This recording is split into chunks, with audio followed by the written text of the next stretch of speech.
একীভূত হতে পদ্মা এক্সিম ব্যাংকের পর এবার সোনালী ব্যাংকের সঙ্গে চুক্তি সই হয়েছে বাংলাদেশ ডেভেলপমেন্ট ব্যাংক বিডিবিএল এর। প্রাথমিক প্রক্রিয়া শেষ হতে সর্বোচ্চ 6 মাস লাগতে পারে জানিয়েছেন সোনালী ব্যাংকের ব্যবস্থাপনা পরিচালক। বিডিবিএল এর চেয়ারম্যান বলেছেন, সোনালী ব্যাংকের সাথে না হলে ভবিষ্যতে তাদেরকে অন্য কোনো ব্যাংকের সঙ্গে জোর করে মার্জ করা হতো। গোলাম ময়নুল হাসানের রিপোর্ট। খেলাপি ঋণের ভারে ধুঁকছে দেশের বেশিরভাগ ব্যাংক।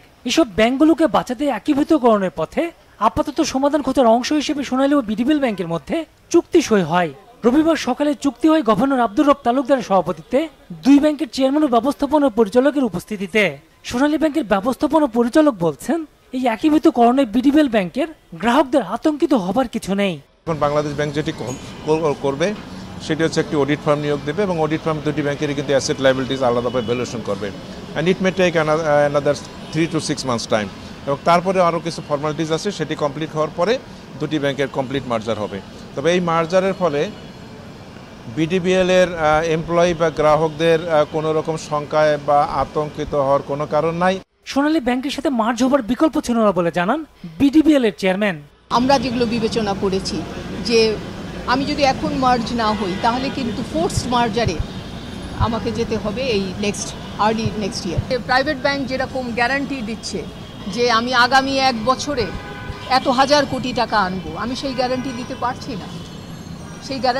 পারছি না।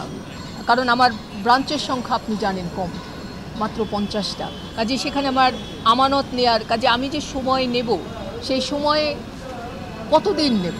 আমি চাইলে কি বাংলাদেশ ব্যাংক আমাকে 5 বছর সময় দেবে? এখন তো বিডিবিএল একা কাজ করবে না, দুটো ব্যাংক একসাথে কাজ করবে। কাজে বিডিবিএল এর যে খামতিগুলো ছিল সেগুলোকে আমরা শুধরে নিতে পারবো। কাজে এই দুটো মিলিয়ে আমি মনে করি যে আমরা খুব ভালো একটা অবস্থায় যেতে পারবো। মার্জের পর বিডিবিএল এর কর্মকর্তা কর্মচারীরা চাকরিচ্যুত হবেন না, কেন্দ্রীয় ব্যাংকের এমন নিশ্চয়তার কথা জানিয়েছেন বিডিবিএল চেয়ারম্যান। এমপ্লয়িজদের দিক থেকে যে কনসার্ন ছিল যে তারা চাকরি হারাবে কিনা, তাদের ইন্টারেস্টগুলো এটা হবে কিনা, তা I am very thankful to the management of Sonali bank. শুধু যে তারা আমাকে আশ্বস্ত করেছে তা না, স্বয়ং গভর্নর বলেছে। ঝুঁকিতে থাকা দুর্বল ব্যাংকগুলোকে অপেক্ষাকৃত সবল ব্যাংকের সাথে একীভূত করার উদ্যোগ নিতে বাংলাদেশ ব্যাংকে আরও আগে থেকেই পরামর্শ দিয়ে আসছিল IMF। গোলাম মইনুল হাসান, বাংলা ভিশন, ঢাকা।